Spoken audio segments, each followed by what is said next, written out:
baru diskusi dengan Pak Suharni itu 2 minggu yang lalu, Pak Suharni, ya, untuk membahas tentang sistem informasi strategis. Kalau istilah saya itu bagaimana kita mengambil keputusan berdasarkan informasi.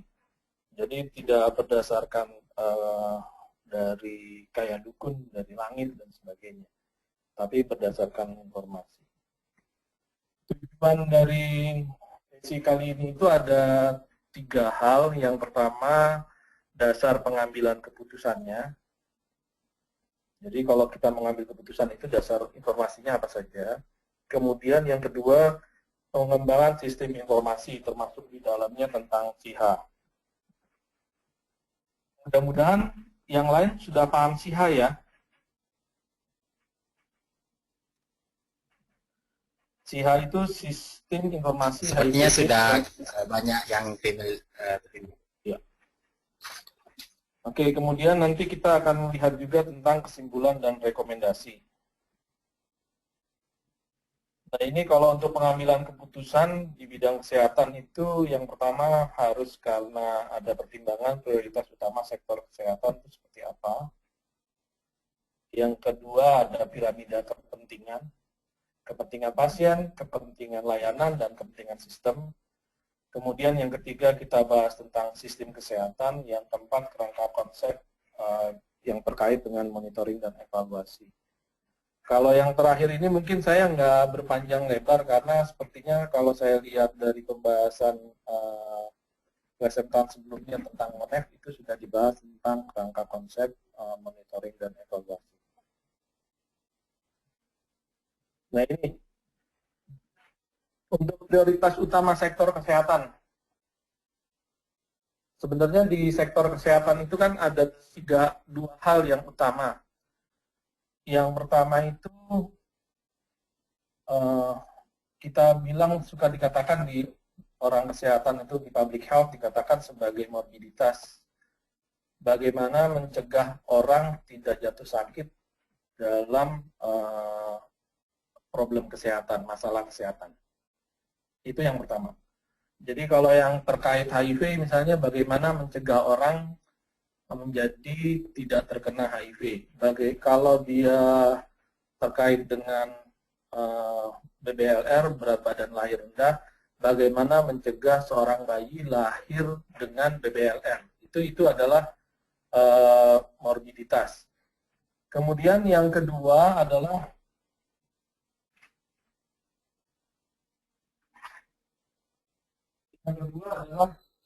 bagaimana mencegah orang jangan sampai mati atau yang dikatakan mortalitas. Jadi kalau di benak saya itu selama saya menangani sistem kesehatan di Indonesia, baik waktu menangani pengembangan MTBS ataupun MTBM, kemudian membangun sistem informasi kesehatan di Provinsi Jawa Barat ataupun di HIV yang sudah saya jalani selama hampir 8 tahun ini, itu dua hal itu yang saya selalu pegang. Bagaimana mencegah orang jangan sampai mendapatkan masalah kesehatan itu, dan bagaimana mencegah orang mati gara-gara masalah kesehatan itu. Nah, terkait dengan itu juga kita masih dalam situasi di mana stigma dan diskriminasi terhadap masalah kesehatan masih tinggi. Misalnya TB, tuberkulosis. Bagaimana masyarakat menstigma dan mendiskriminasi pasien TB, menjauhi dan sebagainya, sehingga justru berujung kepada ketakutan masyarakat terhadap penyakit itu dan tidak mau berobat.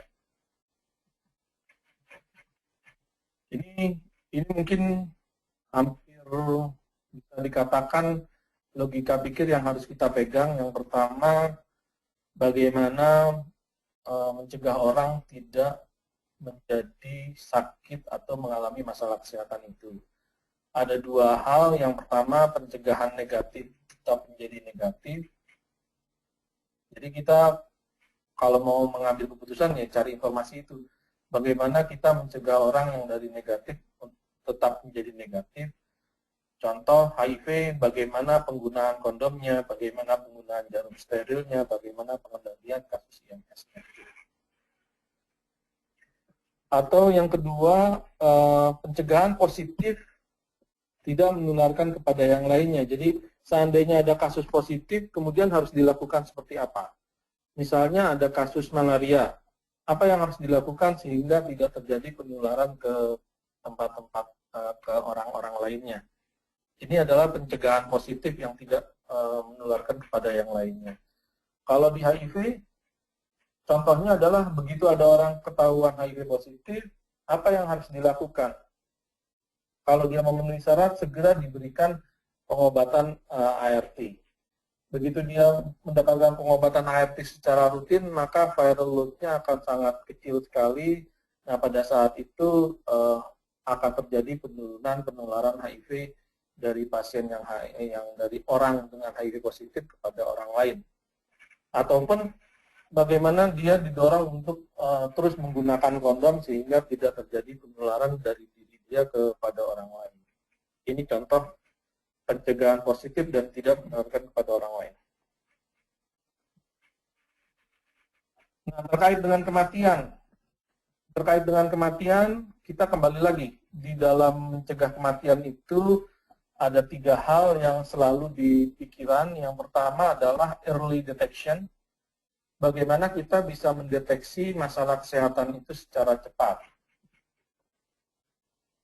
Bisa kita misalnya untuk HIV, bagaimana saya bisa mendeteksi HIV dengan cepat? Artinya screening secepat mungkin, begitu ketahuan HIV positif, itu akan membantu untuk proses, mungkin dia baru awal masih stadium 1, stadium 2, sehingga penanganannya menjadi lebih baik. Ataupun IMS, bagaimana prosesnya biar terjadi deteksi dini, sehingga tidak terjadi kematian. Bagaimana caranya? Dilakukan screening setiap bulan untuk WPS. Walaupun kebijakan nasional masih 3 bulan, tapi dengan penggunaan kondom yang masih sangat rendah, maka akan lebih baik dilakukan screening setiap bulan. Yang kedua, kalau dia sudah ini mencegah kematian atau mortalitas, maka yang kedua untuk pengobatan yang tepat. Jadi kalau dia HIV, kasih obatnya ART, jangan dikasih obat tifus dan sebagainya, sehingga ini bisa membuat dia untuk bertahan hidup. Contoh, pada kasus HIV, mungkin dia ada TB juga, sehingga kalau dilakukan pengobatan dengan tepat antara TB dengan HIV, walaupun dia sudah stadium 4, dan ini akan bisa membantu dia untuk bertahan hidup. Kemudian yang ketiga, nah ini pengurangan komplikasi dengan penyakit lain. Di sini contoh tadi infeksi oportunistik, terutama tuberkulosis pada HIV. Kemudian yang lagi naik lagi trennya adalah hepatitis B dan hepatitis C pada penderita HIV. Nah, yang berikutnya adalah stigma. Stigma itu bisa dilakukan oleh pasien sendiri, bisa dilakukan oleh petugas kesehatan, bisa dilakukan oleh masyarakat. Jadi itu stigma bisa terjadi dari diri pasien sendiri, bisa terjadi dari petugas kesehatan, bisa terjadi dari masyarakat. Contoh, begitu ada penderita HIV, begitu dia mengetahui HIV positif, kemudian dia mengecilkan diri. Padahal environment-nya, lingkungannya, petugas kesehatannya sudah bagus, tapi si Oda sendiri awal-awal proses bisa melakukan stigma terhadap dirinya sendiri. Ataupun petugas kesehatan begitu menemukan HIV positif, kemudian dia merasakan sebuah ketakutan membatasi orang yang HIV positif dan sebagainya, misalnya dipakai plastik dan sebagainya, itu salah satu contoh dari stigma dan diskriminasi oleh petugas kesehatan. Ada lagi yang dilakukan oleh stigma dan diskriminasi oleh masyarakat. Kalau kasus HIV mestinya sudah cukup banyak ya, termasuk IMS. IMS saja juga stigma dan diskriminasinya juga masih tinggi, apalagi itu HIV dan IMS, apalagi kalau dikait-kaitkan dengan moral dan sebagainya. Kasus TB yang tidak terkait dengan moral dan sebagainya itu juga mengalami stigma dan diskriminasi yang kuat. Nah, kembali lagi, kita mau mengambil keputusan berdasarkan yang tadi, berdasarkan prioritas utama dalam sektor kesehatan. Sekarang kemudian pertanyaannya adalah bagaimana mengukur jumlah kasus yang ada di masyarakat. Saat ini dari tahun 2000 sekian itu sampai saat ini sudah dilakukan surveillance HIV, STGP ataupun surveillance rutin. Kemudian IMS itu juga sudah dilakukan dari 2003, 2005, 2007, kemudian digabung di 2009, 2011, dan terakhir di 2013. Setahu saya juga akan ada pelaksanaan STGP yang melibatkan surveillance HIV dan studi IMS dalam waktu yang bersamaan. Nah, terakhir untuk studi prevalensi TB sudah dilakukan tahun 2013 lalu, kita sedang menunggu hasil laporannya. Nah, pertanyaannya adalah, kenapa kita tidak menggunakan data layanan? Ini pernah terjadi, ada laporan bahwa 90% pria laki-laki berisiko tinggi LBT, istilahnya KPA nasional, itu 90% HIV positif. Ternyata itu bukan 90% di kalangan LBT, tapi 90% pada LBT yang memang punya gejala sedang atau berat, ataupun dia memang kelompok tertentu, sehingga seakan-akan prevalensi menjadi besar. Nah, untuk bisa juga kita menggunakan data layanan bila cakupannya sudah total, misalnya pada kasus di mana kita pengen tahu prevalensi ibu hamil di tes HIV. Prevalensi HIV pada ibu hamil. Jadi kalau setiap bulan sudah dites untuk seluruh ibu hamil, atau setahun ibu hamil sudah dites keseluruhannya, cakupannya mencapai 100%, maka kita bisa menggunakan itu sebagai prevalensi. Nah, ini sebenarnya kan yang kalau untuk pengen tahu jumlah kasus, berapa jumlah kasus yang di masyarakat, yang kita harapkan kan kalau penyakit lain, penyakit misalnya demam berdarah, malaria, itu kan penyakit yang short term. Jadi dalam waktu sekian hari dia akan hilang begitu berhasil disembuhkan, sembuh. Sedangkan kalau HIV itu mulai dia terkena sampai dia mendapatkan HIV positif itu bisa ada yang 1 minggu, ada yang butuh waktu sampai 10 tahun baru muncul HIV-nya. Sehingga pengukuran insidensi pada kasus HIV belum bisa dilakukan. Nah, untuk itu pendekatannya dilakukan dengan indikator prevalensi. Nah, kita tahu prevalensi itu dipengaruhi oleh 2 hal. Yang pertama itu adalah kasus baru. Jadi kita harapkan kasus barunya semakin kecil karena proses pencegahan kita berhasil. Dan yang kedua, bagaimana kasus kita jangan sampai ada yang keluar, jangan sampai ada yang mati. Jadi kalau yang baru juga kecil, yang mati juga kecil, prevalensi akan tetap jumlahnya, nilainya akan tetap. Nah, kadang kita melihat begini, wah prevalensinya tinggi. Kalau prevalensi tinggi, bagaimana pencegahannya gagal? Kalau pencegahan gagal, maka banyak kasus baru yang masuk, kemudian prevalensi tinggi, pengobatan berhasil. Orang yang mati, nggak ada yang mati nih, semua mendapatkan ART dan sebagainya, sehingga prevalensinya itu menjadi tinggi. Nah, itu kalau dari sisi prevalensi tinggi. Kalau prevalensi rendah gimana? Bisa juga pencegahan berhasil. Kalau prevalensi rendah itu pencegahan berhasil, tapi pengobatannya gagal. Jadi banyak kasus yang barunya itu dapat dicegah, tapi yang matinya ini banyak yang keluar. Akhirnya juga prevalensi akan mengalami penurunan.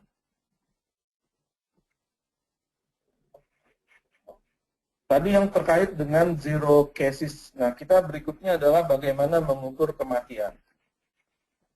Sampai saat ini di Indonesia itu masih dalam proses kita mengembangkan sistem informasi kematian. Sampai saat ini di 2013 saya terlibat diskusinya. Sampai saat ini belum selesai. Jadi kasus kematian yang ada ini, yang sampai saat ini ada adalah pasien yang terdiagnosis dan meninggal di layanan. Jadi kalau dia meninggal di rumah, itu sudah tidak terdeteksi. Yang berikutnya adalah kenapa tidak terdeteksi? Pertama, ada pasien yang sudah terdiagnosis, tapi tidak datang ke layanan lagi dan dia meninggal, dan itu tidak terdeteksi. Contohnya pada kasus lost to follow up dari beberapa artikel yang sudah disampaikan di artikel internasional, contohnya di Afrika, sepertiga kasus LFU dinyatakan meninggal. Kemudian kasus kematian yang belum terdiagnosis. Jadi ada pasien HIV yang belum, misalnya contoh nih, pasien HIV yang belum datang ke layanan kesehatan, belum mau memeriksakan diri, kemudian dia sudah meninggal karena komplikasi dan sebagainya. Jadi itu juga belum tidak terlaporkan. Nah, bagaimana mengukur stigma dan diskriminasi? Kan 3 hal itu prioritasnya. Nah, hal ini kan kita mencari informasinya gimana. Kalau stigma dan diskriminasi, apakah bisa dengan layanan rutin? Itu tidak bisa, karena kita butuh sebuah survei yang terkait dengan masyarakat. Kita juga perlu mengetahui survei perilaku ke petugas kesehatan. Waktu itu, kalau nggak salah, dari SUM juga merencanakan itu. Tapi apakah dilaksanakan atau tidak, saya tidak tahu. Yang ketiga itu survei perilaku pasien, bagaimana pasien stigma dan diskriminasi pasien sebenarnya sudah dilakukan oleh Spiritia dengan dana dari UNDP. Ini contoh indikator zero cases, jadi semakin banyak orang yang dites HIV, semakin banyak screening IMS, jadi ini pencegahan-pencegahan. Kemudian penggunaan kondomnya bisa dilakukan dengan monitoring distribusi kondom dan sebagainya. Kemudian bagaimana mengukur keberhasilan zero date dengan layanan rutin? Pertama, kita harus, kan kalau zero date itu artinya bagaimana mencegah kematian, maka kita harus mulai lihat dari early detection. Early detection-nya bagaimana, apakah sudah berhasil atau tidak. Berapa persen pasien HIV positif stadium 1 yang sudah datang ke PDP dibandingkan dengan total seluruh pasien. Kalau jumlahnya masih banyak di stadium 3 dan 4, berarti proses early detection kita belum berhasil. Kemudian yang kedua, bagaimana kita bisa menurunkan orang yang memenuhi syarat kemudian dia mendapatkan ART, karena kalau dia sudah memenuhi syarat dan mendapatkan ART, untuk resiko dia jatuh ke stadium 3 atau 4 ataupun lainnya, nah ini kita butuh berapa banyak yang mendapatkan ART. Sampai saat ini proses orang yang memenuhi syarat kemudian mendapatkan ART belum berhasil mencapai angka 100%. Masih di sekitar 60%. Jadi masih banyak pasien ART yang belum mendapatkan yang memenuhi syarat dan belum mendapatkan ART. Setelah dia mendapatkan ART, pertanyaan berikutnya adalah bagaimana kita mencegah dia jangan sampai masuk ke LFU atau lost to follow up. Nah, di LFU ini kan risikonya saya katakan tadi, seperti kalau di Afrika dikatakan sepertiganya dalam waktu 1 tahun dari data yang ada, sepertiganya meninggal dunia. Nah, kalau kita berhasil menekan LFU, mungkin kita akan berhasil mencegah terjadinya kematian di kalangan pasien HIV. Kemudian yang berikutnya adalah bagaimana kecepatan pengobatannya. Nah, terkait dengan zero death, sebenarnya kita juga ada di sektor kesehatan itu, kita mencegah angka kematian ibu dan angka kematian bayi, khususnya angka kematian bayi.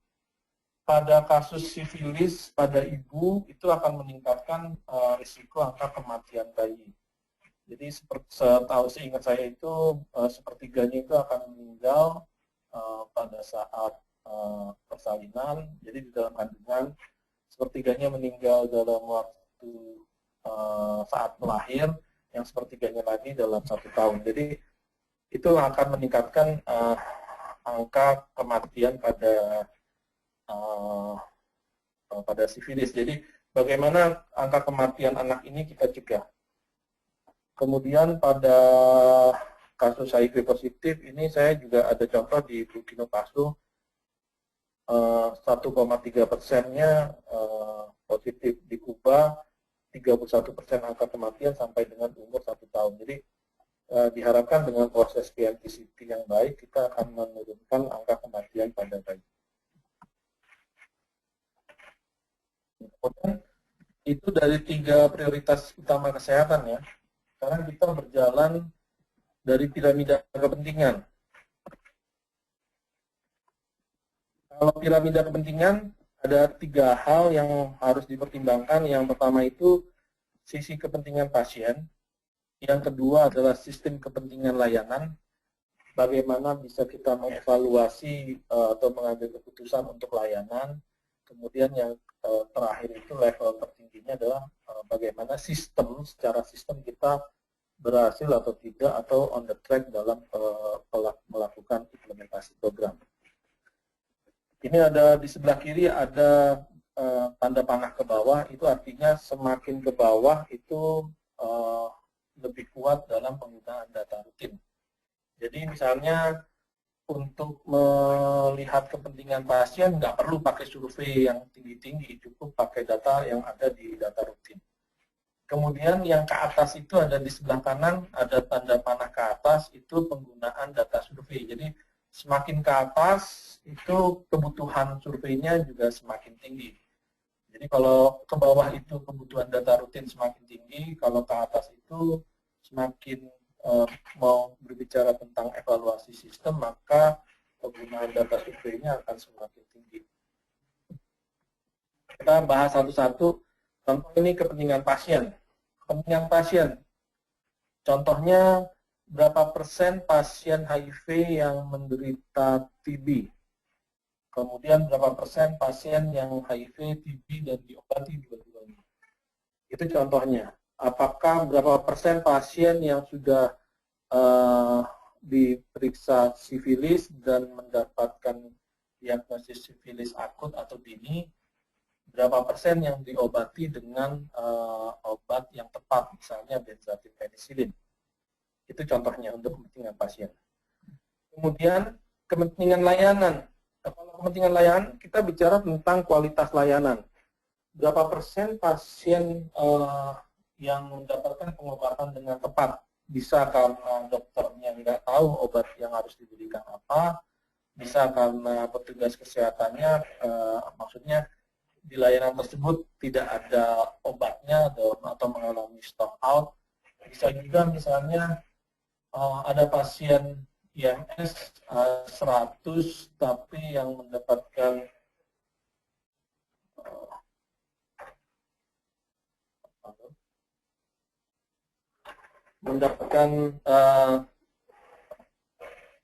IMS ada 100 tapi yang tes HIV cuma 20. Berarti kan harusnya semua penderita IMS ini mendapatkan pemeriksaan HIV karena mereka berisiko secara secara HIV. Ini. Nah, itu bisa terjadi karena mungkin triggernya nggak ada. Atau bisa jadi juga secara petugasnya terlalu sibuk dengan hal lainnya. Nah, kepentingan contohnya yang lain adalah waktu pemeriksaan. Berapa lama waktu pemeriksaan dari satu pasien sampai mendapatkan pengobatan. Kemudian untuk kepentingan sistem, bagaimana kita melihat kepentingan sistem? Saya ingin tahu kalau bicara tentang sistem, berapa persen populasi kunci yang ada di wilayah satu kabupaten itu mendapatkan pemeriksaan tes HIV. Kalau jumlah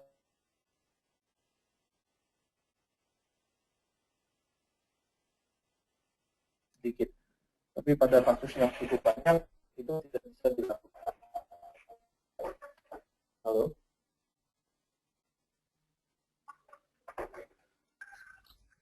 Halo. Dan Halo. ya, iya Pak. Oh ya. Bapak Ibu sekalian, suaranya Pak Nurholis bisa didengar dengan jelas? Halo. Kalau layar laptopnya bisa dilihat dengan jelas, tapi suaranya agak hilang-hilang. Halo.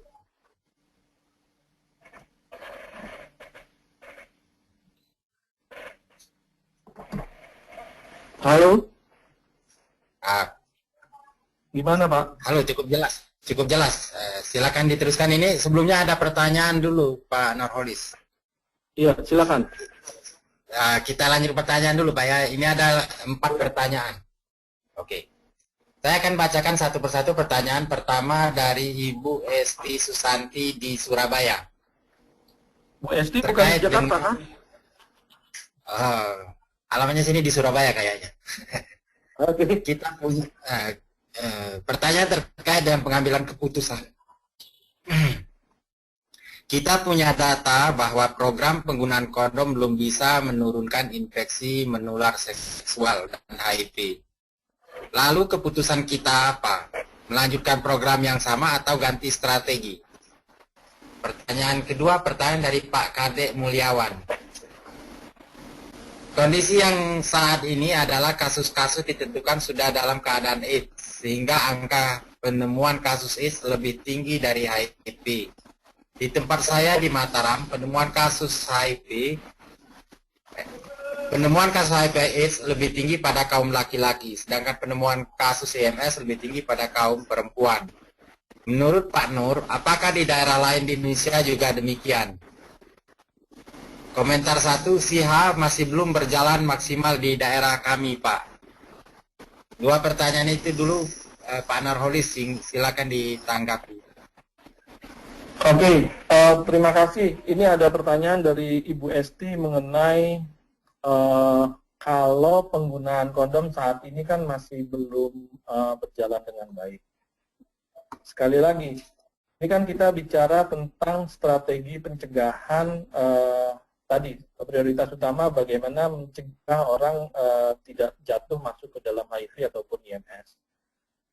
Strateginya banyak, ada bisa penggunaan kondom, ada bisa strategi misalnya pengobatan. Saya bilang tadi ada pengobatan orang yang positif sehingga dia tidak menularkan ke orang lainnya, jadi pencegahan positif. Nah, pencegahan positif ada 2, ada yang melalui pengobatan secara cepat, misalnya pada screening IMS itu kan dengan adanya screening IMS secara rutin, sehingga pada pasien yang mengalami IMS positif segera diobati, bila diketahui langsung diobati, sehingga dia tidak menularkan ke orang-orang lainnya. Nah, kemudian pertanyaannya, kalau sampai saat ini belum berhasil, apakah saya harus ganti strateginya? Nah, pertanyaannya saya kembalikan lagi. Pengambilan keputusannya kita lihat dulu. Sebab tidak berhasilnya di mana? Apakah karena strategi komunikasinya, apakah strategi hal-hal lainnya? Contohnya begini. Kita tahu bahwa cuci tangan ini kalau kondom kan itu banyak ada stigma, diskriminasinya dan sebagainya, sehingga proses untuk penggunaan kondom, peningkatan kondom itu juga belum berhasil sampai saat ini. Saya tahu sudah dilakukan berbagai strategi, mulai dari bungkus, mulai dari komunikasi pengiriman ketersediaan kondom, kemudian peletakan outlet dan sebagainya. Ini adalah usaha yang sudah dilakukan oleh pihak pemerintah maupun masyarakat. Nah, di sini contoh ini saya kembali lagi cuci tangan. Cuci tangan itu dari kecil sudah dilakukan. Dari semenjak saya TK sudah dilakukan. Saya dari TK itu artinya saya pada saat itu tahun 80-an. 80-an saya TK diajarkan bagaimana cuci tangan. Di SD saya diajarkan cuci tangan. SMP, SMA saya sekolah di kedokteran juga cuci tangan. Sampai saat ini prosesnya adalah pada saat makan siang bersama misalnya lagi meeting, yang cuci tangan itu hanya 1 atau 2 orang. Presentasenya masih kecil sekali. Kenapa? Karena prioritas kesehatan di masyarakat Indonesia belum masuk nih. Jadi istilahnya, kalau istilah saya diskusi dengan teman-teman, ideologi kehidupannya kesehatan belum menjadi prioritas atau ideologi di dalam kehidupan kita. Ini contoh, ada beberapa teman yang dari Jepang ataupun dari negara lain, begitu dia mau makan mereka cuci tangan, keluar mereka cuci tangan. Ini adalah mereka melakukan ideologi kesehatan itu sudah masuk di dalam diri kita. Jadi kalau masalah apakah keputusannya harus diambil, nah kembali lagi saya serahkan kepada orang-orang yang ahli di bidangnya untuk melihat apakah strategi komunikasi, strategi promosi, apakah dengan penerapan outlet sudah tepat semuanya, apakah dengan penggerakan paguyuban sudah tepat, apakah kita sudah berhasil mendorong lelaki berisiko tinggi. Itu yang perlu kita siasati. Pertanyaan yang kedua, ini juga terkait dengan isu data. Apakah data AIDS lebih tinggi dari HIV? Data AIDS lebih tinggi dari HIV. Ini kembali lagi, laporan HIV itu ngambilnya dari mana? Apakah dari layanan tes HIV atau bagaimana? Karena begini, surveillance kasus AIDS itu hanya melaporkan kasus AIDS yang sampai saat ini setahu saya aturannya itu masih di level rumah sakit. Jadi semua rumah sakit yang mengalami kasus AIDS itu melaporkan kepada pemerintah. Nah, sementara kasus HIV tidak dilaporkan. Nah, ini yang perlu kita siasati, bagaimana mendorong semua laporan kasus HIV ini akan terangkat dengan baik di dalam laporan SIHA. Apalagi di beberapa daerah juga ketidakpatuhan di dalam melaporkan itu masih sangat tinggi. Nah, saya tertarik dengan pertanyaan SIHA di tempat saya belum berjalan dengan baik. Nah, ini belum berjalan dengan baiknya kenapa? Mungkin nanti kita akan bahas di bagian bagaimana pengembangan sistem informasi untuk pengambilan keputusan ini. Nah, terkait juga dengan kasus IMS pada wanita lebih banyak daripada pada laki-laki. Sebabnya karena kalau IMS pada wanita, ini wanitanya wanita yang mana? Kalau wanitanya populasi kucing, maka akan lebih banyak karena sampai saat ini kita sudah berhasil mendorong teman-teman WPS untuk melakukan screening. Teman-teman WPS notabene adalah perempuan semua. Sedangkan kalau laki-laki itu hanya bergejala, pada saat dia bergejala baru dia meriksa. Untuk laki-laki, lain halnya dengan populasi kunci misalnya waria ataupun MSM atau LSL yang melakukan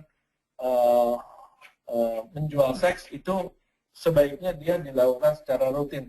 Tapi proses ini juga belum berjalan dengan baik. Misalnya LSL, baru klinik yang dengan petugas yang sudah dilatih untuk melayani LSL itu mungkin belum cukup banyak. Setahu saya di Bali sudah ada, di Jakarta sudah ada, di Bandung sudah ada, di Surabaya sudah ada. Saya tidak tahu di NTB apakah sudah melakukan seperti itu atau tidak. Sehingga friendly user enggak dengan teman-teman MSM. Kemudian kalau untuk LBT, itu memang karena berdasarkan gejala. Nah, di LBT sendiri, kalau kita ngelihat kasusnya dari STBP dan sebagainya, mereka punya pengalaman mengalami gejala IMS, tapi mereka melakukan pemeriksaannya dengan pengobatan sendiri itu lebih besar, dengan menggunakan obat yang dikatakan mereka super tetra atau tetrasiklin, padahal seandainya itu diganti dengan obat yang misalnya azitromisin cefixin, mungkin itu akan lebih baik karena dia single dose. Itu jawaban saya, Pak Suharni. Jadi Kalau IMS pasti lebih tinggi pada perempuan, itu pasti. Itu untuk HIV, ART, saya yakin nggak bedanya perempuan. Setahu saya sih perempuannya lebih sedikit daripada yang laki-laki untuk pengobatan ART. Mungkin itu, Pak. Halo. Baik Bapak Ibu sekarang kita teruskan dulu. Halo, kita teruskan dulu paparan dari Pak Nurholis. Silakan Pak Nurholis. Saya lanjutkan dengan untuk pengambilan keputusan berdasarkan sistem kesehatan.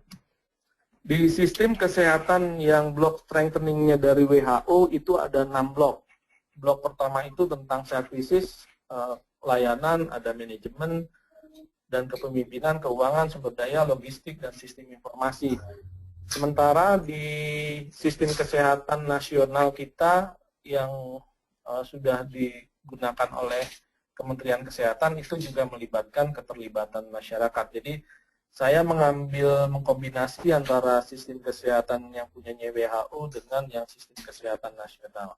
Pada saat di FHI juga FHI membuat satu blok lagi keterlibatan masyarakat sebagai bagian dari sistem kesehatan. Jadi saya buat menjadi 7 blok. Nah, kenapa di situ saya kasih gambar warung, warung ada maksudnya gerobak tentang bakmi Jawa Jogja. Ini biar mengingatkan kita sedang diskusinya saya di Jogja. Jadi terkait dengan layanan, ini persis dengan gerobak sistem kesehatan itu biar gampang pemahamannya layanan. Yang kamu jual tuh apa? Yang sedang kamu jual apa? Yang kedua, manajemen. Apakah ada manajemennya? Ada orangnya? Apakah dia, bagaimana manajemen jualnya? Apakah setiap ada pelanggan langsung bayar? Apakah dikumpulkan dulu semuanya atau bagaimana? Yang kedua, ada keuangan. Keuangan, bagaimana keuangannya? Apakah dicatat atau tidak? Keberhasilan dari orang yang menjual gerobak ada 2 model sekarang, ada yang franchise, ada yang tradisional. Yang tradisional itu tergulung oleh saudara-saudara yang menggunakan franchise. Kenapa? Karena proses keuangannya, manajemennya itu sangat bagus sehingga ini bisa mengalahkan yang tradisional. Yang keempat adalah sumber daya. Kalau kita mau jualan harus ada orangnya, harus ada yang masak, harus ada yang jadi kasirnya, tapi bisa juga satu orang. Tapi kalau jumlah pelanggannya sudah semakin banyak, maka sumber dayanya juga harus diperluas. Misalnya kita mau mengcover populasi kunci 500 orang dengan satu layanan, tapi begitu kita berhasil membuka populasi kunci yang hidden itu sudah mulai terbuka, ada 1 juta orang, nah kita sumber dayanya harus ditambahkan lagi. Yang berikutnya adalah logistik. Kalau di gerobak ini juga kan dia harus mempertimbangkan berapa banyak bahan mentah yang harus dipersiapkan, berapa banyak minyak, berapa banyak ayamnya, ini juga harus dipersiapkan, jangan sampai baru 1 jam jalan, semua logistik sudah habis. Mungkin kalau hari pertama kita masih bagus, tapi hari kedua, hari ketiga, semua orang akan merasa kecewa dan bisa berbahaya. Jadi logistik. Nah, kalau di HIV ataupun IMS, kita ataupun kesehatan lain, kita mempertimbangkan bagaimana ketersediaan regen, bagaimana ketersediaan obatnya. Yang berikutnya adalah sistem informasi. Sistem informasinya bagaimana? Bagaimana kalau saya punya 5 gerobak, bagaimana saya tahu gerobak yang pertama itu bisa ada 50 pelanggan, gerobak kedua ada 20 pelanggan, gerobak ketiga ada 20 pelanggan, dan sebagainya. Ini terkait dengan sistem informasi. Kemudian yang terakhir adalah keterlibatan masyarakat. Jadi pelanggannya itu gimana? Bagaimana kita melakukan menjual barang dagangan kita kepada pelanggan dan sebagainya. Ini proses sistem kesehatan. Ini contoh dari layanan. Kita bisa melihat bagaimana kita ngambil keputusan dari sisi layanan. Berapa persen, berapa jumlah pasien yang terlayani di layanan. Kalau kita sudah buka 5, misalnya layanan tes HIV kita sudah buka 5, tapi pasiennya setiap hari cuma 1-2 orang, nah kita harus mempertimbangkan kalau membuka lagi terus isinya apa gitu. Kalau dengan 5 layanan aja kita sudah pasien yang datang hanya 1 atau 2 orang. Jadi kalau dari sisi itu kita bisa mengambil keputusan sebaiknya layanan apakah ditambah ataukah dikurangi. Misalnya ada satu layanan pasiennya sampai 100 sehari atau 200 sehari. Apakah cukup dengan 1 dokter? Apakah cukup dengan 1 perawat? Apakah cukup dengan 1 tim? Apakah lebih baik ditambah dengan 2 tim sehingga proses pelayanan menjadi lebih cepat? Kemudian manajemen dan kepemimpinan. Nah ini yang sampai saat ini belum pernah dikumpulkan pertama jumlah tes yang mendukung program layanan. Itu kita punya. Jadi berapa pasienkes yang mempunyai layanan tes HIV, berapa pasienkes yang mempunyai layanan screening IMS, berapa pasienkes dan sebagainya. Itu kita punya. Tapi ini terkait dengan dukungan dari kepemimpinan. Misalnya ada satu puskesmas jalannya itu tertatih-tatih layanannya. Kenapa? Karena si kepala puskesmasnya tidak tahu bagaimana itu program TB, apa itu program HIV, apa itu program IMS, sehingga daya dukungnya ini tidak berjalan. Sampai saat ini informasi ini juga kita masih belum mendapatkan berapa persen sebenarnya kepala puskesmas yang mendukung atau kepala dinas kesehatan yang mendukung program HIV dan IMS. Beberapa rumah sakit, direktur rumah sakit yang mendukung program HIV, TB, dan IMS. Ini yang sampai saat ini belum dapatkan. Nah, dari sekian banyak blok sistem kesehatan yang perlu kita pertimbangkan, sebenarnya kepemimpinan di Indonesia ataupun di luar, proses akan berjalan dengan baik apabila ada kepemimpinan. Nah, sayangnya kepemimpinan ini tidak bisa cloning, misalnya kayak modelnya Susi R gitu. Saya belok sedikit, saya Susi R. Dia kan kepemimpinannya bagus. Bagaimana mengkloning dia kepada orang lain itu sangat sulit. Kalau manajemen kita bisa menyediakan, kalau logistik disediakan, layanan sudah disediakan, tapi tidak ada dukungan dari kepemimpinannya, maka tidak bisa berjalan juga. Keuangan, anggaran untuk layanan. Jadi dari Pasienkes untuk layanan HIV berapa persen? Dengan adanya BPJS, bagaimana layanan HIV bisa diberikan? Apakah tes HIV itu masuk di dalam BPJS? Apakah tes sifilis pada ibu hamil menjadi sebuah kewajiban di dalam BPJS? Apakah tes HIV pada ibu hamil menjadi sebuah kewajiban? Ini terkait dengan anggaran. Kita bisa lihat dari sisi anggaran. Kemudian bagaimana masyarakat memberikan kontribusi terhadap anggaran untuk sebuah layanan. Kemudian sumber daya. Ini sumber daya sering kita terkait dengan sumber daya, jumlah tenaga kesehatan yang terlatih, sudah dilatih terus pindah dan sebagainya. Jumlah layanannya itu juga masih belum jelas juga.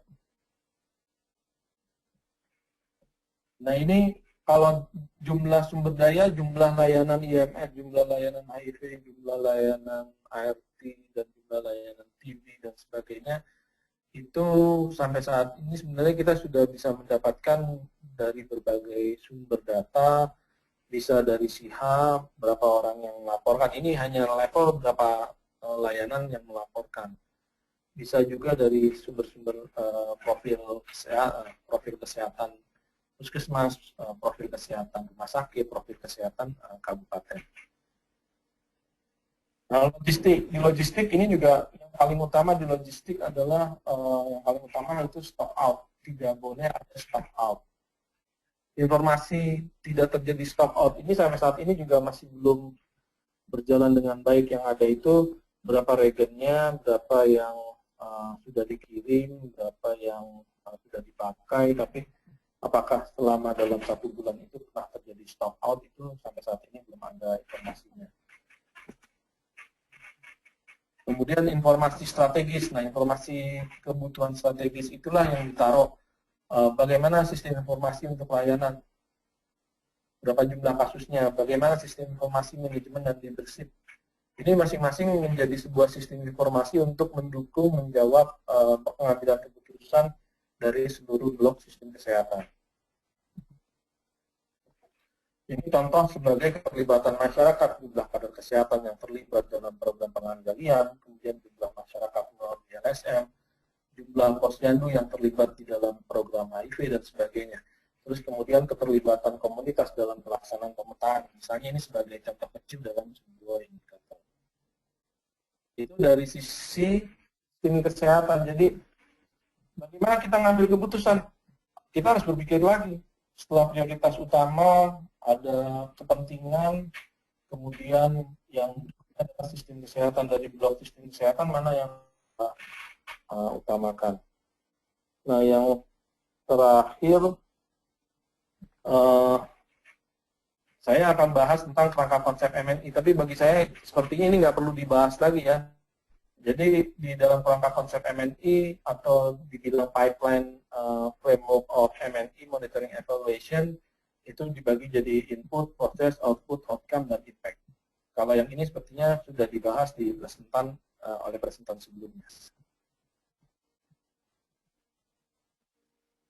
Oke, jadi itu dalam pengambilan keputusan. Ada pertanyaan?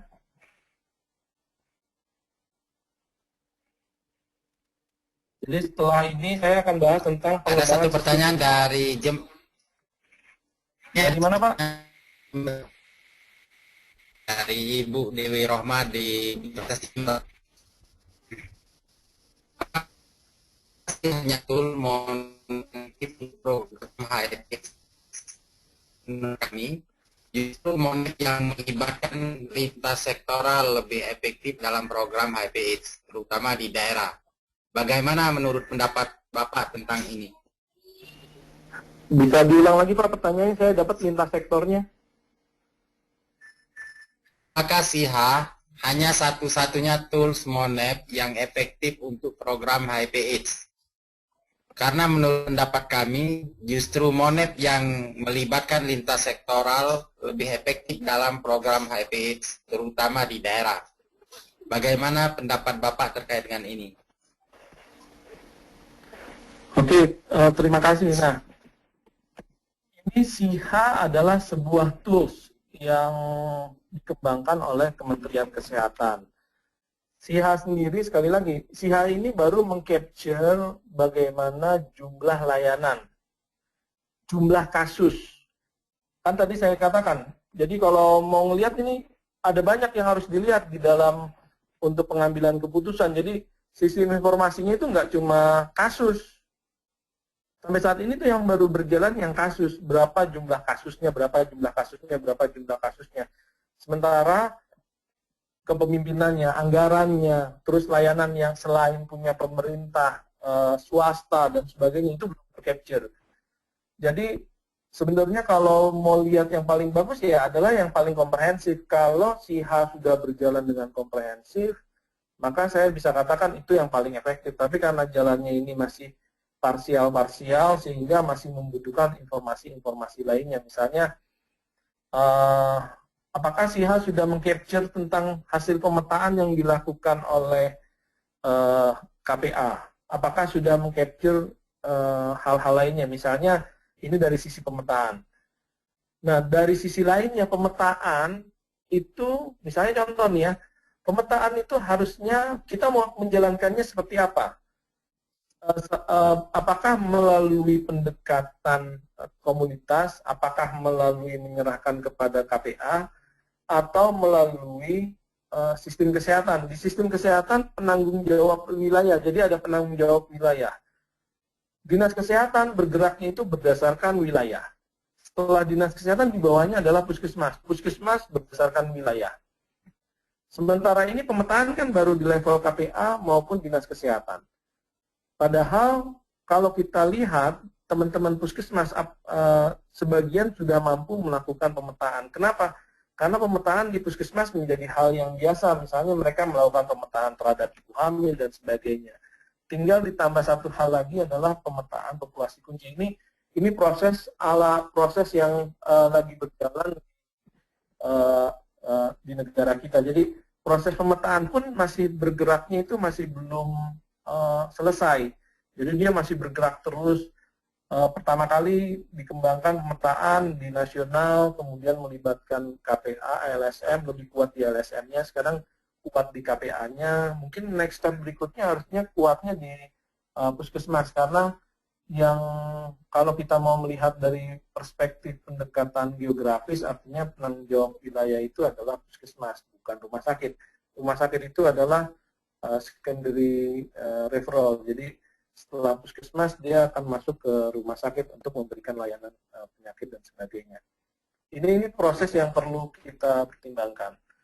Jadi kalau dikatakan SIHA mana yang lebih efektif, apakah SIHA atau pendekatan lintas sektor?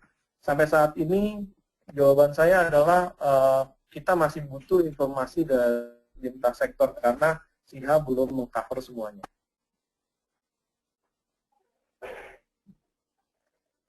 Tapi sebenarnya itu bisa dijawab kalau kita melihat sistem informasi kesehatan sekarang ini seperti apa. Jadi teman-teman bisa lihat problem kita masih ada. Baik, Bapak Ibu sekalian, kita teruskan. Silakan diteruskan dulu Pak Nurholis sampai ke selanjutnya, sembari kita menunggu pertanyaan-pertanyaan yang lain. Oke. Jadi kontur sistem informasi kesehatan nasional.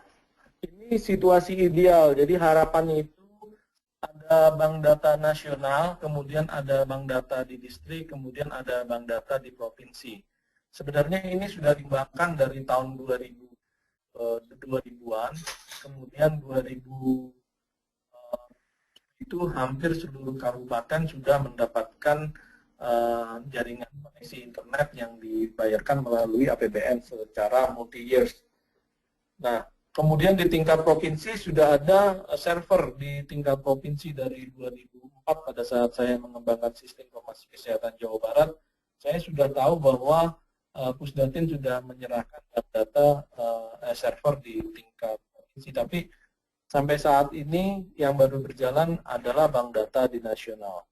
Nah, harapannya semua Fasiankes ngirim ke bank data itu, kemudian baik provinsi ataupun user bisa melihat datanya berdasarkan itu. Selain itu kalau dari sisi laporan, jadi laporannya itu apa saja yang dibutuhkan, yang tadi, apakah sudah mewakili prioritas utama, apakah sudah mewakili sistem kesehatan, apakah sudah mewakili konsep MNI, apakah sudah mewakili kepentingan dan sebagainya itu.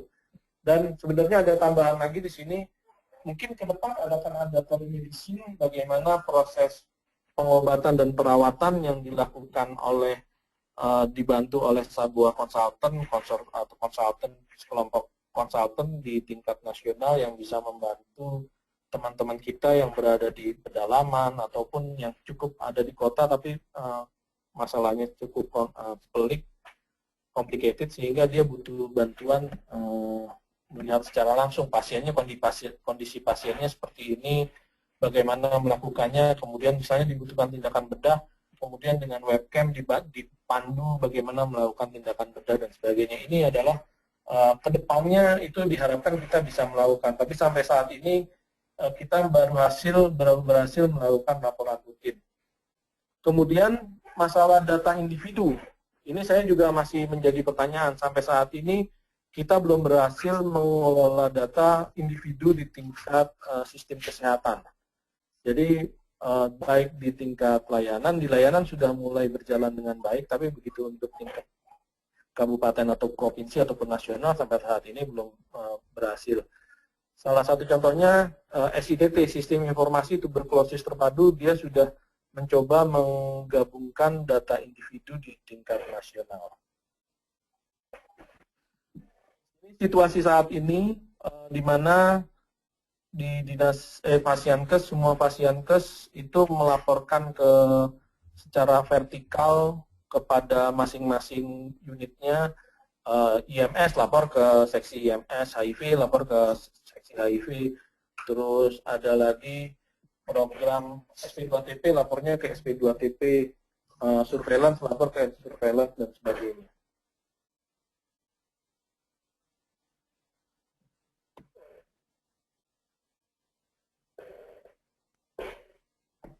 Ini di tingkat Fasiankes. Di kabupaten juga sama. Kalau Fasiankes terakhir saya coba lihat di salah satu kabupaten itu masih jumlahnya 120-an, 125-an yang sudah teridentifikasi laporan dari Fasiankes masuk ke kabupaten. Jadi itu tahun 2004 saya melakukan di Jawa Barat itu sekitar 140-an, tahun sebelumnya lagi ada yang pernah dilakukan oleh UI itu ada 160-an. Langkah yang akan masuk ke tingkat kabupaten. Bayangkan itu kalau kemudian dari program masuk ke dari Dinas Kesehatan Kabupaten ke provinsi juga mengalami hal yang sama. Bagaimana dengan tingkat layanan?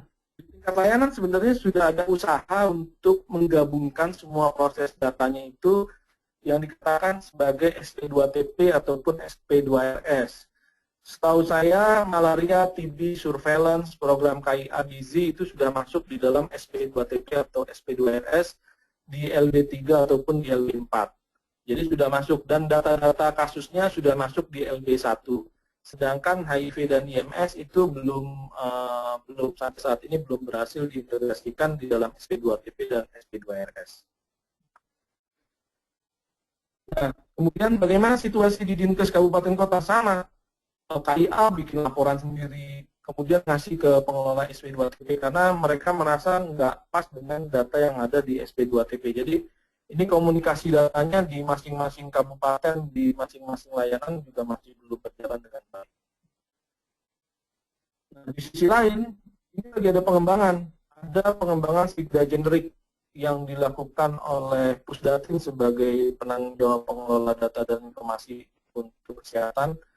Itu mereka mengembangkan Sigda generik, sudah diuji cobakan, tapi sampai saat ini juga belum berhasil digunakan. Kemudian SIHA sudah mulai diluncurkan, sudah jalan, tapi masih ada beberapa perubahan-perubahan. BPPSDM mereka juga sudah menggunakan. Ada lagi SITT, Sistem Informasi Tuberkulosis Terpadu. Ada lagi e-logistik, ada lagi e-lab dan sebagainya. Ini proses juga berkembang dari mulai layanan sampai tingkat nasional. Jadi prosesnya semua dalam proses berkembang. Di sisi lain, provinsi, kabupaten juga ingin mengembangkan Sigda provinsi, Sigda kabupaten, sehingga mereka juga bisa mendapatkan informasi dengan tepat. Sehingga proses seluruh pengembangan ini harus mempertimbangkan semua hal. Jadi pengembangan itu nggak parsial. Ada lagi di beberapa kabupaten yang sudah menerapkan, misalnya di Purworejo, Sukabumi, Pasuruan, Sragen, itu sudah menerapkan online system. Jadi sistemnya sudah online, bahkan ada yang sudah berani paperless, bukan less paper. Kalau paperless itu tanpa kertas sama sekali, undangan pakai internet, pakai email, notifikasi juga pakai email, kemudian file-file undangan itu di-scan, dikirimin, jadi tidak ada kertas yang terlibat di dalam informasi itu. Itu yang paperless, ada juga yang masih less paper, jadi masih sebagian informasi diberikan melalui kertas. Di lain hal lagi juga sistem informasi rumah sakit itu juga sangat banyak di Indonesia variasinya. Rumah sakit swasta sudah menggunakan sendiri, negeri juga sudah menggunakan sendiri, mendevelop sendiri sistem informasinya yang berbeda-beda. Nah, ini bagaimana menyeragamkan sistem ini sehingga penerapan SIHA, penerapan SITT itu bisa diterapkan di rumah sakit dengan baik. Kemudian di puskesmas, level puskesmas juga sama, semua gabung-gabung. Ada puskesmas yang sudah maju, ada yang masih pakai Excel, ada yang sudah berjalan dengan web dan sebagainya. Bahkan ada yang individunya itu sudah ditaruh di server di Dinas Kesehatan Kabupaten. Nah, program lainnya. Nah, ini ada program lainnya, ada SITT, ada SI-Kartini yang dikeluarkan oleh KIA, ada SIMAL yang baru dikeluarkan oleh Sekti Malaria, Subdirektorat Malaria, kemudian BPWSDM, ada e-logistik, ada IOMS punyanya ART, ini juga dalam proses, kemudian di tingkat kabupaten ada e-government yang perlu juga kita siasati. Ini existing planning yang ada saat ini Bank Data Development, Cloud System Development ini belum berjalan dengan baik. Saat ini juga Simbus juga masih di dalam proses pengembangan, SIR juga dalam proses pengembangan, logistik dalam proses pengembangan, dan PPSDM juga dalam proses pengembangan. Jadi kita semua lagi berkembang semuanya, jadi bagaimana menjadikan satu sehingga antar SIHA dengan sistem-sistem lainnya itu nggak putus-putus. Ini perjalanan SIHA, jadi dari tahun 87, kemudian ada edge case surveillance yang sampai saat ini masih digunakan, jadi itu masih pakai hukum yang lama-lama. Kemudian 2000-2005 kita mulai mengembangkan recording dan reporting development, 2006-2010 mulai scaling up seluruh recording dan reporting untuk layanan HIV dan IMS. Kemudian SIHA masuk untuk website development. Ini cuma sejarah proses yang saya tahu karena saya terlibat di dalam proses ini. Saya pertama kali masuk ke Pusdatin itu ketemu tahun 2007. Pertama kali bahkan tolak bahwa sistem informasi kesehatan tidak mungkin ada informasi bahwa ada WPS, ada Waria, ada G, ada IDU, ada LSL, itu nggak mungkin di dalam sistem informasi kesehatan. Ini proses awal bertemu dengan Pusdatin, kemudian saya harus melakukan briefing hukum-hukum, dasar-dasar hukum, KPA, dasar hukum dan sebagainya, sehingga mereka mulai mengerti tahun 2007. Di sisi yang lain, kita juga mengembangkan ada SIMS, SIVCT, SIART, yang dikembangkan oleh WHO dan FAI, kemudian pakai Excel, ada passive surveillance. Ini proses yang di 2007 sudah dikembangkan. Kemudian 2008-2009 kita mulai mencoba bagaimana website, sistemnya pakai website. Jadi sistem yang sudah ada, data dikirim dalam bentuk Excel, proses mekanisme kompilasinya menjadi sangat complicated, karena kita tahu Excel itu banyak kekurangannya, karena dia adalah spreadsheet bukan sebagai database. Nah, kita coba dorong untuk ke website. Nah, yang pertama dilakukan di Jakarta, Information System Development, Jakarta JAIS, yang sayangnya saat ini sudah meninggal dunia karena dengan hadirnya SIHA, maka pemerintah pindah ke SIHA. Jumlah yang sudah berhasil sampai saat ini, saya nggak tahu tepatnya, tapi sekitar ada 2.000-an dari total layanan sekitar 16.000, jadi ini yang sudah berhasil. Nah, yang belum lagi itu bahwa misalnya berapa sih yang kabupaten yang sudah buka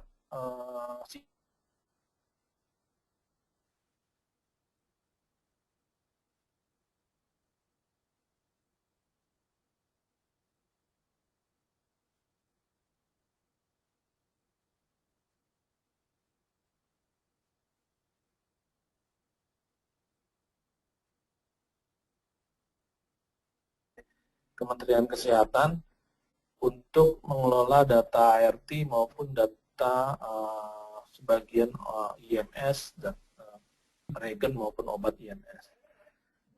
Ini bagaimana integrasinya biar ini gabung. Nah, saat ini juga prosesnya masih belum selesai. Di SIHA itu bagaimana menggabungkan, jadi satu orang kalau saya HIV positif, data saya ketahuan apakah saya IMS atau tidak, apakah saya sudah diperiksa IMS atau tidak. Kalau saya IMS, apakah HIV positif dan memenuhi syarat, sudah mendapatkan ART atau tidak.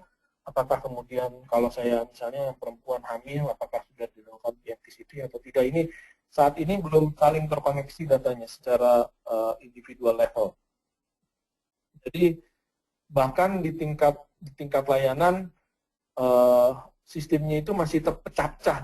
Di satu Fasiankes itu masih pecah-pecah. Jadi ada ART, ada IMS sendiri, ada PMTCT sendiri, ada tes HIV sendiri. Jadi ada pasien tes HIV positif,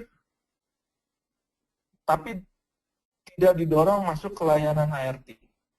Ada lagi yang sudah dapat layanan ART, kemudian dia lost to follow up, tapi informasi ini tidak berjalan ke layanan IMS. Itu pasien datang juga terus ke layanan IMS, tapi tidak mendapatkan peringatan atau konsultasi, konseling bahwa untuk mendorong mereka balik lagi mendapatkan ART. Ini juga belum ada di tingkat layanan.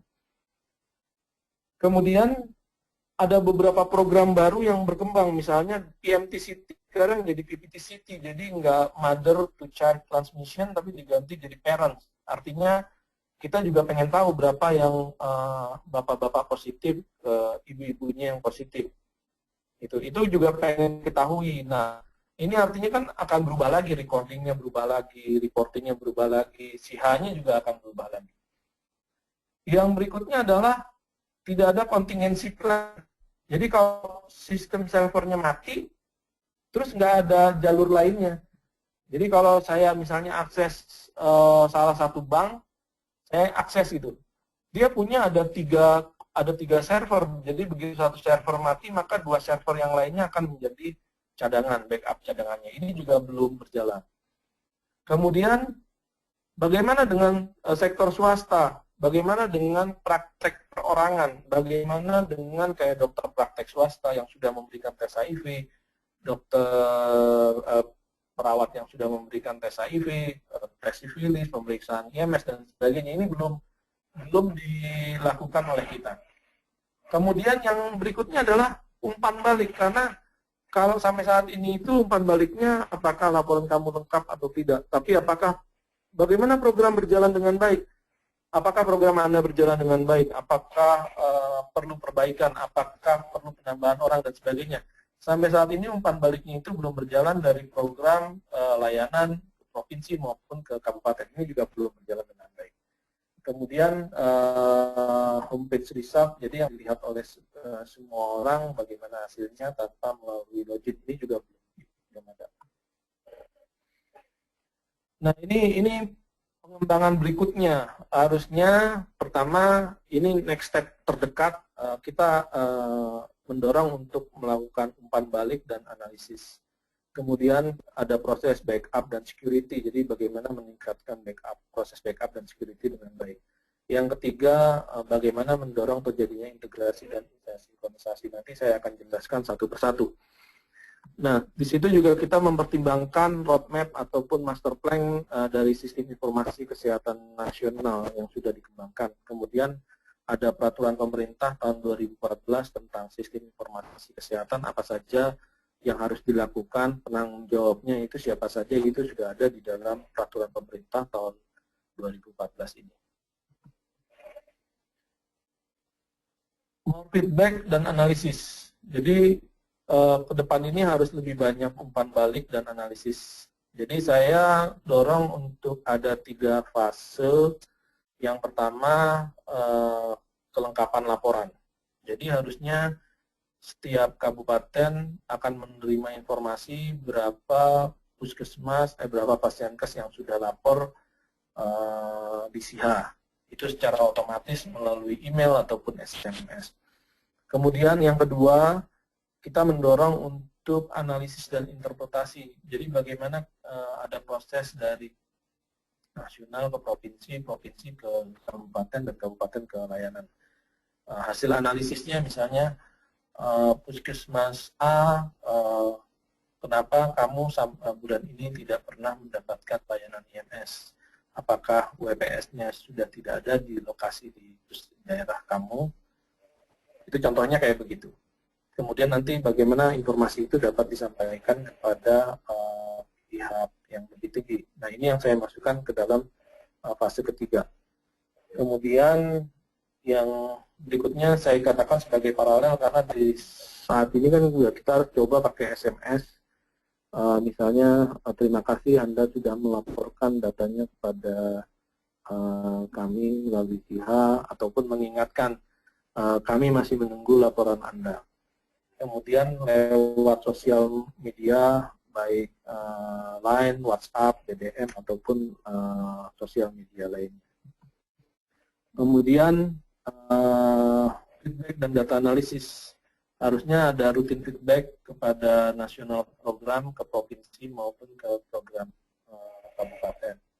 Kemudian newsletter rutin secara otomatis, ataupun akan ada pertemuan rutin di tingkat kabupaten maupun provinsi, tapi ada pedomannya, ini sampai saat ini yang belum ada. Backup dan security yang saya katakan tadi. Kita harapkan ada proses ada 2 mirroring, jadi satu domain dengan 2 atau 3 IP, sehingga kalau ada satu server gagal, dia akan belok ke IP lainnya, sehingga si H tidak pernah mati sedetik pun. Dia akan hidup terus karena ada 2 atau 3 IP. Kemudian yang ketiga itu ada backup, ada 2 atau 3 server sehingga akan terjadi backup. Kemudian internal integration, integrasi dalam. Bisa pamit sebentar ya.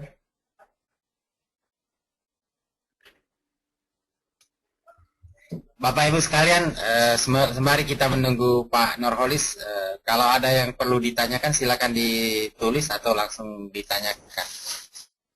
Halo, baru bergabung sama kita juga Ibu dari Bali, Ibu Komang. Selamat sore Ibu Komang. Dan ada juga peneliti senior dari Kemensos, itu ada Ibu Alif Kurniasari.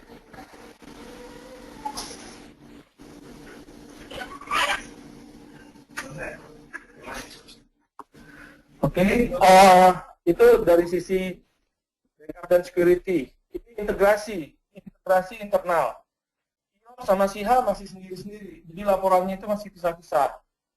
Jadi diperkirakan tahun depan ini sudah ada integrasi IOPS dan si H sebagai satu platform.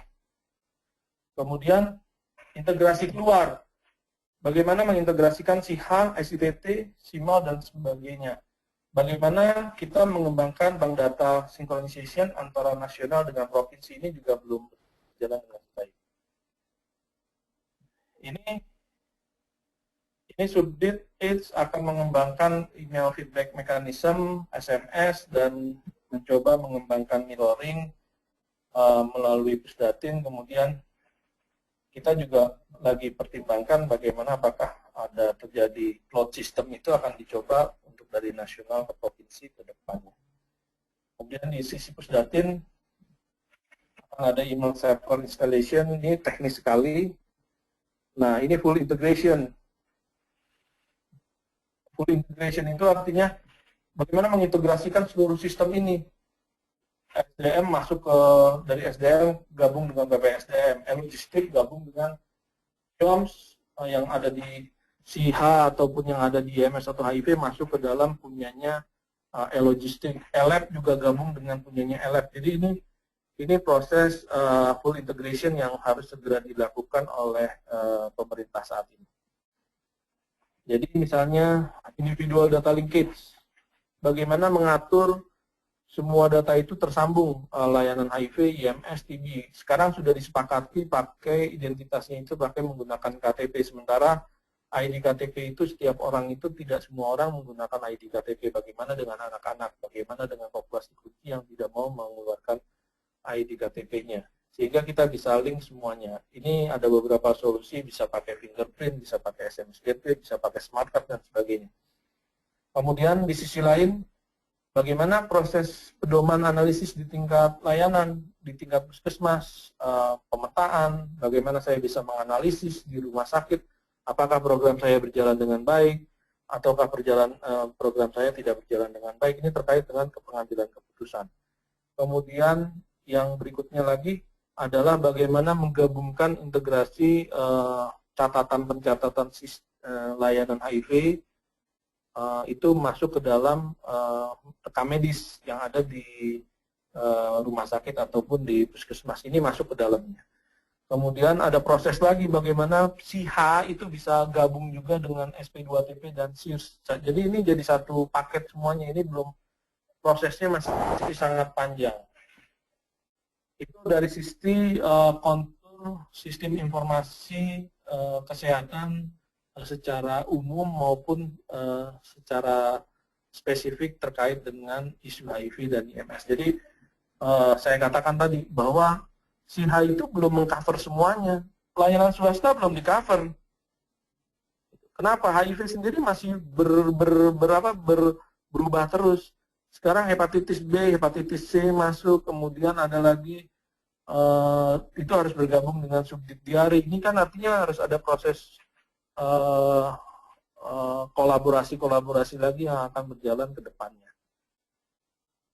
Nah, kesimpulannya adalah pengembangan sistem informasi yang tepat perlu terus dikembangkan sehingga dapat dilakukan pengambilan keputusan secara baik. Jadi pengambilan keputusannya ini nggak parsial-parsial, sampai saat ini kan sistemnya masih parsial-parsial.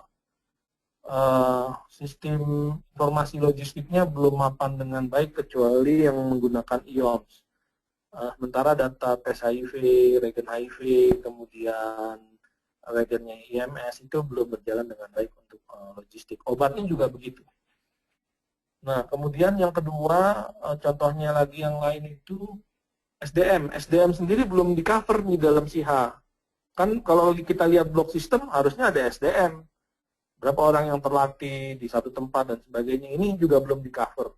Bahkan ada satu layanan yang dilatih itu orangnya itu aja untuk seluruh layanan, sehingga tidak efektif. Apalagi kemudian dengan pergerakan petugas yang cukup tinggi, di mana ada yang keluar, ada yang masuk, mutasi, dan sebagainya, ini juga harusnya tercover dengan baik di dalam sistem ini. Sampai saat ini belum dilakukan juga. Kemudian dalam pengambilan keputusan, sekali lagi saya mengingatkan, perlu yang pertama mempertimbangkan prioritas utama sektor kesehatan dalam mortality, morbidity, stigma dan diskriminasi, juga mempertimbangkan angka kematian ibu dan angka kematian anak itu masih cukup tinggi di Indonesia. Yang kedua, piramida kepentingan pasien, kepentingan layanan, kepentingan sistem. Yang ketiga, kerangka sistem kesehatannya seperti apa. Yang keempat, konsep MNI-nya. Nah, kemudian di sisi yang lain, itu sistem informasi ini harus dikembangkan secara bertahap. Jadi nggak bisa langsung setinggi-tingginya, tapi perlu mempertimbangkan sistem yang ada. Jadi setiap pengembangan itu harus melibatkan berbagai pihak, termasuk dilakukan, tapi harus dilakukan secara komprehensif. Jadi ada SIHA, ada SP2TT, ada SIRS, itu harus disambung-sambungkan semuanya. Sampai saat ini belum berjalan dengan baik. Mungkin itu.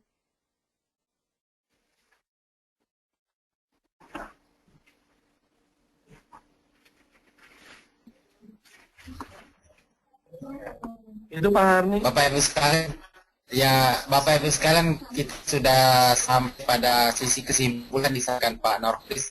Di sini masih ada 3 pertanyaan, Pak. Ya, 2 pertanyaan dari Pak Kadek. 2 pertanyaan dari Pak Kadek di Mataram dan 1 pertanyaan dari Jember. Saya akan bacakan mulai dari Pak Kadek dulu. Ya. Untuk pengembangan sistem informasi perlu ada dukungan SDM yang memadai. Itu komentar dari Pak Kadek. Kemudian IOMS juga beberapa hari kemarin sempat down servernya, sehingga beberapa rumah sakit tidak dapat memberikan laporannya. Ini komentar dari Pak Kadek di Mataram.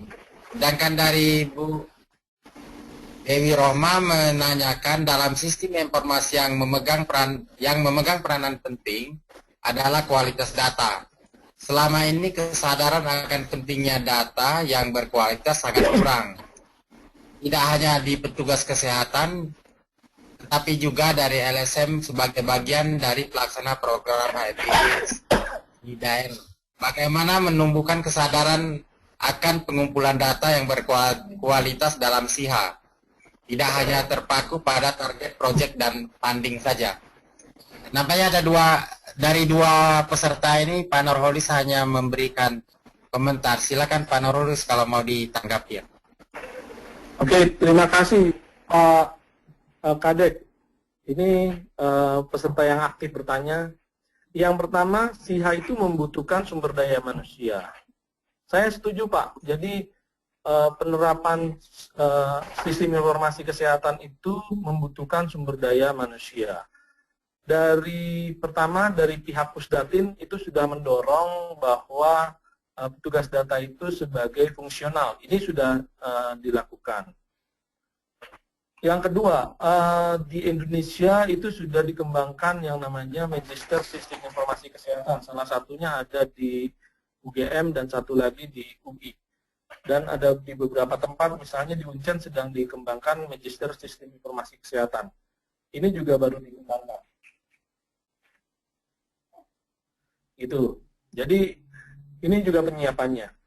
Yang ketiga, dari kalangan epidemiologis, FETP itu waktu itu ada tahun 2010 itu ingin ada 1.000 epidemiologis di Indonesia. Tapi setahu saya ini juga belum berhasil diciptakan. Jadi prosesnya masih, ini usaha-usaha untuk perbaikan sumber daya manusia terhadap kualitas data itu sudah didorong untuk dilakukan.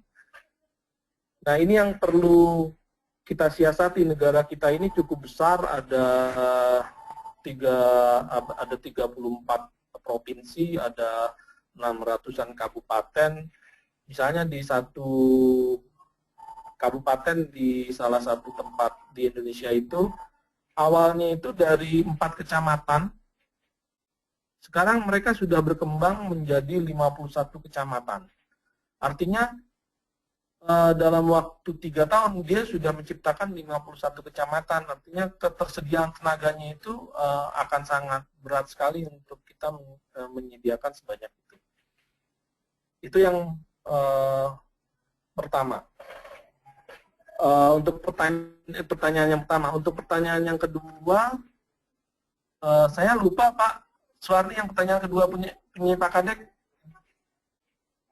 Pertanyaan kedua, server IOM beberapa hari ini down servernya. Itu kabar dari Mataram itu nampaknya. Itu betul. Jadi itu yang saya bilang, contingency plan. Jadi tidak ada server penyangga. Jadi kalau servernya yang ada di Pusdatin down, maka mati dia sama sekali. Makanya di dalam proses berikutnya kita sedang mendorong Kementerian Kesehatan dan Pusdatin untuk membuat server penyangga. Jadi kalau satu down, yang satu masih hidup. Sebenarnya di dalam anggarannya Pusdatin itu sudah dilakukan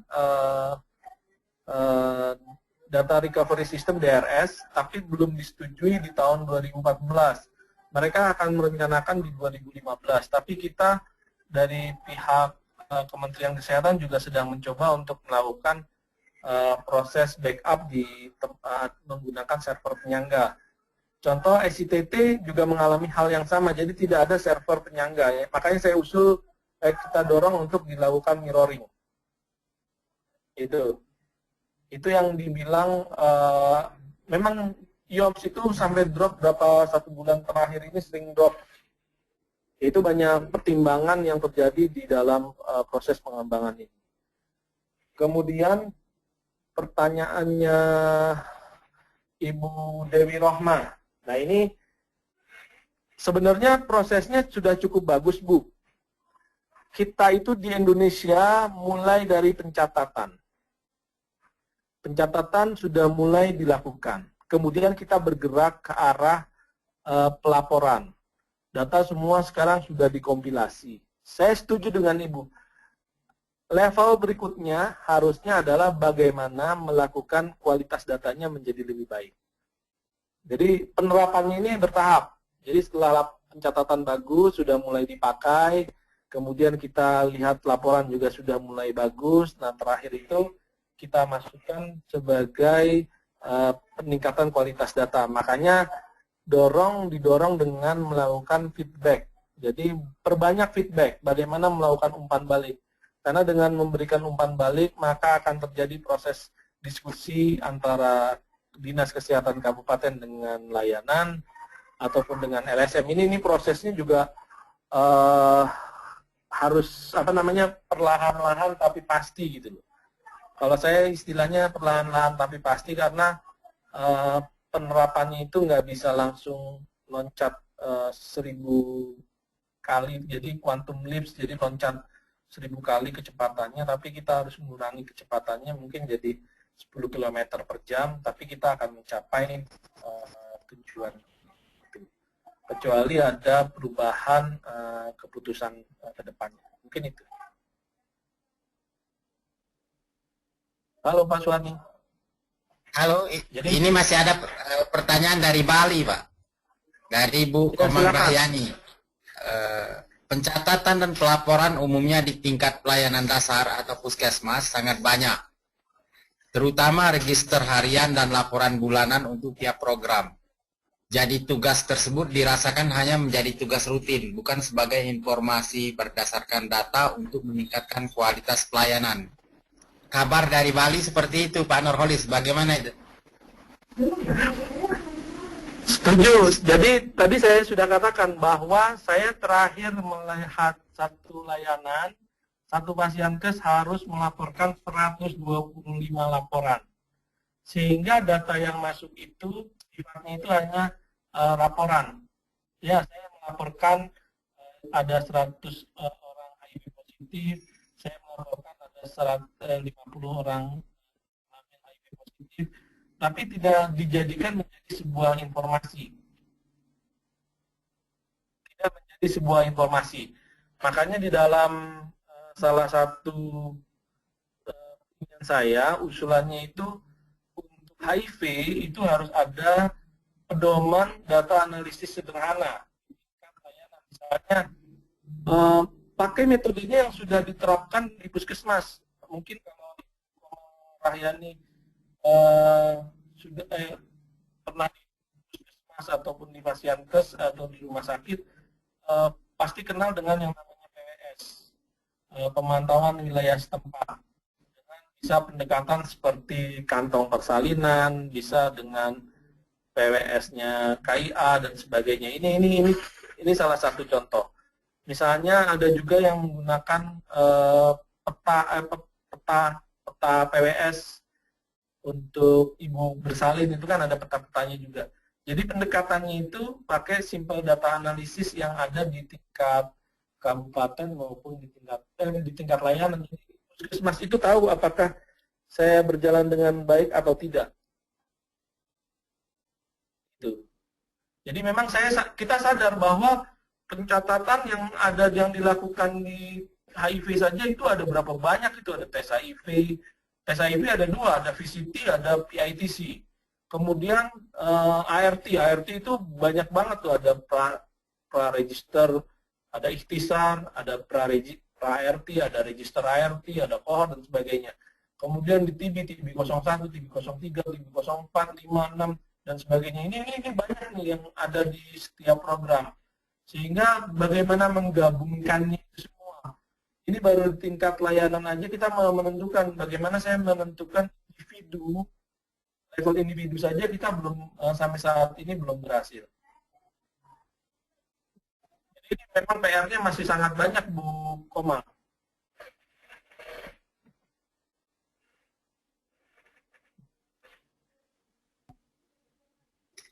Baiklah Bapak Ibu sekalian, kita sudah 1,5 jam bersama Pak Nurholis tentang sistem informasi, dimulai tadi dari bagaimana kita bagaimana mengambil keputusan dan ada level atau prioritas dalam menentukan pilihan. Pengembangan sistem informasi yang tepat perlu ditemukan, dikembangkan sehingga mengambil keputusan yang baik. Kita juga perlu mempertimbangkan prioritas kesehatan, ada piramida kepentingan dan kerangka sistem kesehatan serta konsep monitoring dan evaluasi. Dari beberapa komentar tadi kita melihat komentar dan pertanyaan, kita juga mendapatkan informasi bahwa permasalahan informasi, data dan banyaknya pencatatan di tingkat pelayanan primer juga masih menjadi permasalahan. Tapi ada hal yang positif dan menjanjikan dari presentasi Pak Nurholis tadi, adanya dorongan untuk melakukan integrasi secara penuh sistem informasi kesehatan ini dengan sistem informasi yang sudah ada. Baik Pak Nurholis, kalau kita sampai pada penghujung pertemuan ini, kalau ada yang perlu disampaikan sebagai penutup dari pertemuan ini, silakan. Terima kasih. Jadi sampai saat ini untuk pengambilan kesimpulan itu kita sebaiknya sudah mulai belajar menggunakan SIHA sebagai backbone prosesnya, walaupun kita tahu masih banyak hal-hal yang perlu dibantu di dalam SIHA. Jadi itu. Hal yang kedua, memang ke depan mungkin saya juga bisa dapat cerita dari kabupaten ataupun provinsi lainnya yang sudah mencoba menerapkan bagaimana menggabungkan integrasi SIHA dengan layanan dengan sistem yang sudah ada. Mungkin ada juga yang sudah mengintegrasikan rekam medisnya, ada yang sudah mengintegrasikan itu. Mungkin ini hal-hal yang positif yang sudah ada di Indonesia tapi nggak naik ke atas nih. Contoh misalnya ada satu puskesmas Ilekma di Jayawijaya, Nunjau di sana, di pegunungan. Dia sudah menggunakan kantong persalinan dirubah menjadi kantong ART, kantong TB, kantong malaria. Jadi mereka tuh sudah mengembangkan model terbaru. Nah sayangnya kita belum berhasil melakukan penggalian aset yang sudah ada di masyarakat dan diterapkan untuk di nasional. Mungkin itu yang catat bahwa ada hal positif, pasti ada hal positif yang sudah dilakukan oleh Pasienkes baik di kota maupun di pedalaman. Atau istilah saya, di antara sekian banyak permasalahan, pasti ada survivor yang sudah mencoba melakukan step berikutnya, data analisis, dan yang kembali lagi, tidak perlu seorang yang sangat expert, tapi cukup sistem yang ada. Karena kalau kita berpikirnya harus memenuhi semua kebutuhan, mungkin tahun 2050 pun Indonesia belum mencapai itu. Tapi kalau kita menggunakan, kita berpikir apa yang sudah dikembangkan oleh orang lain, pasti bisa diterapkan di tempat lain. Wilayah yang sangat terbatas. Mungkin itu dari saya. Terima kasih.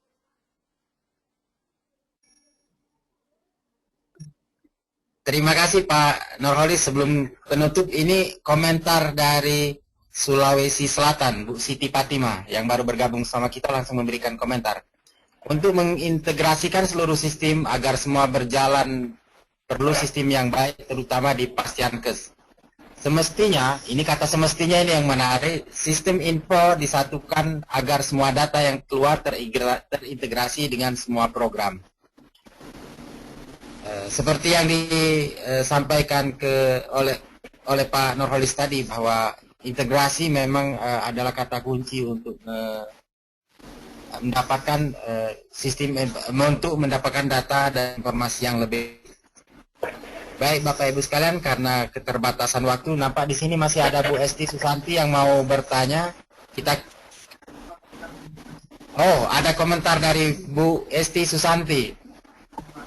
Bu Alif ini peneliti senior dari Din Kemensos. Khusus kita berikan kepada Bu Alid. Silakan Bu Alid sebagai